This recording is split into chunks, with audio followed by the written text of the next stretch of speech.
वंदे मातरम। इस पुस्तक में आज हम पढ़ेंगे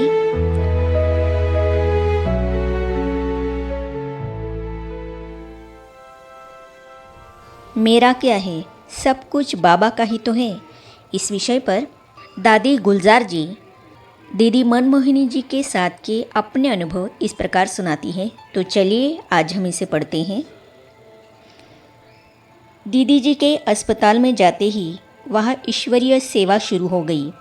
मरीज़ और नर्सेस हम लोगों से कहती थी कि आपकी दीदी जी बहुत अच्छी है। जब भी नर्सेस चक्कर लगाने दीदी के पास जाती थी तो दीदी मुस्कुराते हुए उनका स्वागत करती थी। नर्सेस बहुत खुश होती थी। वे हमें कहती थी कि आपकी दीदी जी में स्नेह बहुत है, उनके शब्दों में बहुत प्यार होता है, मन करता है कि उनको बार बार देखें। दीदी ने शुरू से ही बाबा से जो प्यार पाया था उसको प्रैक्टिकल में दूसरों को देने का पार्ट उन्होंने अस्पताल में भी बजाया। कोई उनसे पूछते थे कि दीदी जी आप कैसी हैं, तो कहती थी कि मैं तो बाबा के पास रहती हूँ, मौज में रहती हूँ, मुझे कोई चिंता नहीं। ऑपरेशन के एक दिन पहले बाबा ने संदेश भी भेजा था कि बच्ची से कहना कि बच्ची ने तो अपना तन मन धन सब कुछ बाप को दे दिया है, तो बाप जाने और तन जाने। उनको कहना साक्षी होकर सब देखती रहे। संदेश सुनने के बाद दीदी ने भी वही कहा कि मेरा क्या है, सब कुछ बाबा का ही तो है। बाबा ही सेवा अर्थ इस तन को चला रहा है, इसके बारे में वही जाने। मैं तो बिल्कुल निश्चिंत हूँ। निर्धारित दिन दीदी का ऑपरेशन हुआ। ऑपरेशन 5 घंटे तक चला और अच्छा भी हुआ। ऑपरेशन के बाद दीदी को रिकवरी कमरे में रखा गया। ब्लड प्रेशर के कारण दीदी कभी कभी सेमी कॉन्शियस अर्थात अर्ध चेतनावस्था में चली जाती थी। 1 सप्ताह तक दीदी को उसी कमरे में रखा गया। दीदी का हार्ट बहुत मजबूत था। डॉक्टरों ने भी कहा कि इनका हार्ट तो हमारे से भी मजबूत है। दीदी लौकिक और अलौकिक बाप की बहुत लाडली थी। दीदी के प्रति अलौकिक और लौकिक परिवार का बहुत स्नेह था, क्योंकि वे भी उतने ही सबके प्रति स्नेही थी। दीदी और दादी का एक दूसरे में बहुत अलौकिक प्यार और आदर भी था। दीदी और दादी को बाबा कहते थे कि देह 2 है लेकिन आत्मा एक है। ऐसा लगता था कि दीदी जी योग में हैं। भ्राता रमेश जी दीदी जी के बारे में अपने उद्गार इस प्रकार व्यक्त करते हैं। ऑपरेशन होने के बाद दीदी का ब्लड प्रेशर बहुत ऊपर नीचे हो रहा था। डॉक्टर भगवती जी दीदी जी के स्वास्थ्य की निगरानी कर रहे थे। होम्योपैथी डॉक्टर उपाध्याय जी भी वहाँ आए थे। मैंने उनसे पूछा कि आपको क्या लगता है। उन्होंने बताया कि अगर ब्लड प्रेशर कंट्रोल में आता है तो कुछ कर सकते हैं, लेकिन शाम से ही ब्लड प्रेशर नीचे उतरने लगा। ऊपर से भी 0 और नीचे से भी 0 तक पहुंच गया। जैसे जैसे ब्लड प्रेशर कम होता है वैसे वैसे हार्ट कमज़ोर होने लगता है। डॉक्टर दवाई देने की कोशिश करते थे, लेकिन शरीर दवाई स्वीकार करने से इनकार कर रहा था। आखिर दीदी जी ने शरीर छोड़ दिया। आत्मा निकलने के बाद कोई भी उस शरीर को देखता था तो उसको लगता था कि अभी भी ये योग में ही है। ईश्वरीय परिवार के प्रति अटूट स्नेह। भ्राता निर्वैर जी दीदी जी के प्रति अपने श्रद्धा भाव इस प्रकार अभिव्यक्त करते हैं। दीदी में व्याधि को सहन करने की शक्ति बहुत थी। जब से मैं उनको जानता हूँ तब से उनको ब्लड प्रेशर की बीमारी थी। उसके लिए वे दवाई लेती थी और बार बार चेकअप कराना पड़ता था। फिर भी वे सेवा बिना रह नहीं सकती थी। वे दवाई भी इसी भाव से लेती थी कि मैं ठीक हो जाऊं और बाबा की सेवा में जल्दी तत्पर हो जाऊं। जब उनकी तबीयत ज़्यादा खराब हो गई तो डॉक्टरों ने कहा कि दीदी को विश्राम चाहिए। इस कारण से बाबा के बच्चों के एक ग्रुप से वे मिल नहीं पाई। यह बात उनके मन में बार बार आती थी कि मैं एक ग्रुप से नहीं मिल पाई। यह भी जैसे कि सेवा कम हो गई। ईश्वरीय परिवार के प्रति उनका स्नेह बहुत था। बाबा से अव्यक्त मिलन मनाने जब पार्टियां आती थी, उनसे मिले बगैर तथा उनको दृष्टि और टोली दिए बगैर उनको चैन नहीं आता था। थोड़ी सी तबीयत ठीक होते ही वे सेवा में लग जाती थी। अंतिम दिनों में वे हर बात पर कहा करती थी कि इन बातों में क्या रखा है, अब घर चलना है। ऑपरेशन होने से पहले उन्होंने हम सभी से कहा था कि जैसे बाबा कहे, जैसे बाबा करे। इस प्रकार वे अंतिम दिनों में बहुत उपराम रही। मैं समझता हूँ कि उनको आभास हो रहा था कि इस शरीर द्वारा अब अधिक सेवा लेना एवं कार्य करना कठिन है। ऑपरेशन तो बड़ा था, लेकिन ऐसी कोई डरने की बात नहीं थी। दीदी जी ने जो शिक्षाएं हमें दी और जिस मार्ग पर वे चली, उन शिक्षाओं और उस मार्ग पर उनके कदम पर कदम रखकर चलना ही उनके प्रति सच्ची श्रद्धांजलि है।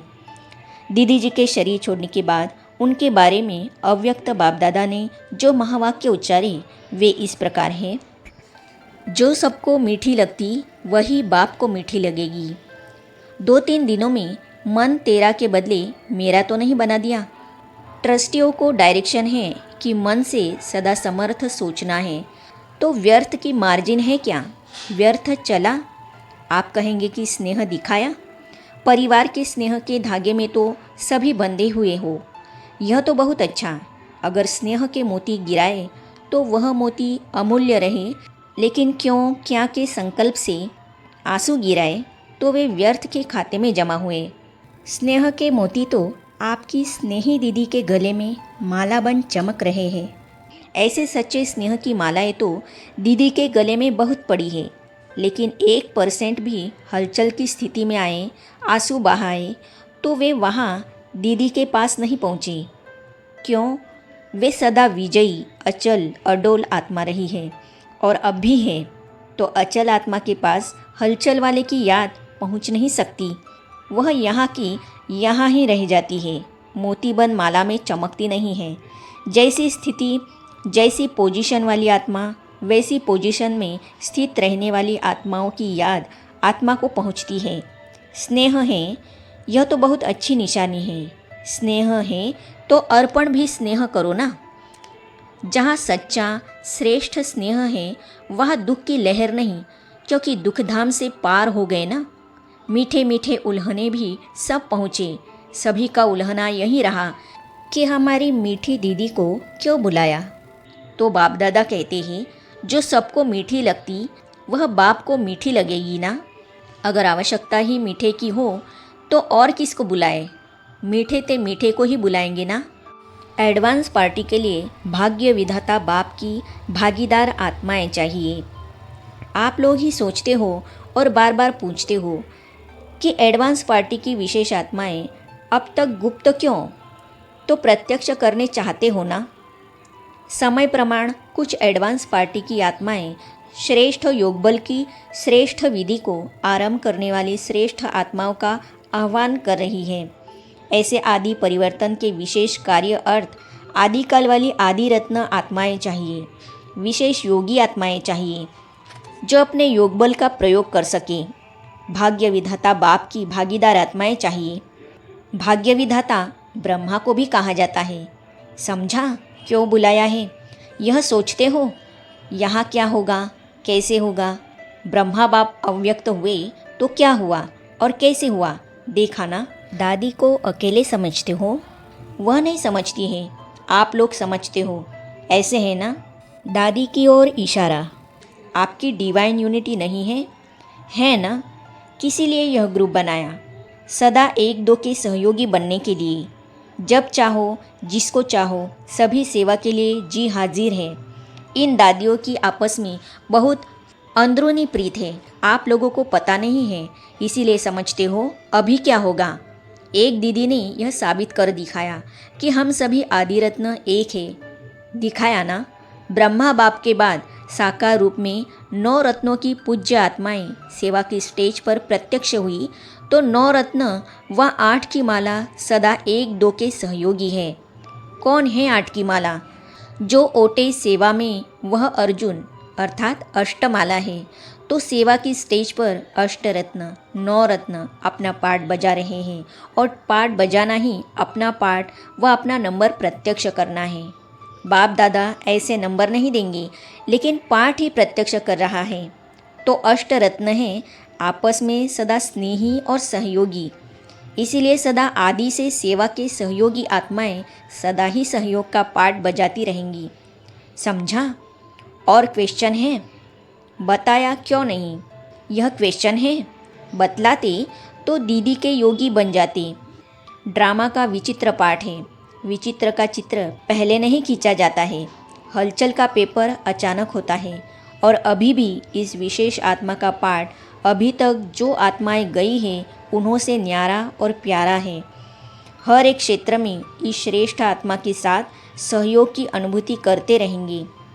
ब्रह्मा बाप का अपना पाठ है, उन जैसा पाठ नहीं हो सकता, लेकिन इस आत्मा की विशेषता सेवा का उमंग उत्साह दिलाने में, योगी सहयोगी और प्रयोगी बनाने में सदा रही है। इसलिए इस आत्मा का यह विशेष संस्कार समय प्रति समय आप सबको भी सहयोगी रहने का अनुभव कराता रहेगा। यह भी हर एक आत्मा का अपना अपना विचित्र पाठ है। आगे हम पढ़ेंगे, न भगवती का दोष है न भगवान का दोष है। तो इसे हम पढ़ेंगे अगले कड़ी में। तो ये जानने और पढ़ने के लिए इस चैनल को सब्सक्राइब करने के साथ ही हाइप भी कीजिए, ताकि आने वाली सभी वीडियो और अब तक की सारी वीडियो आप तक पहुंचती रहेगी। ओम शांति।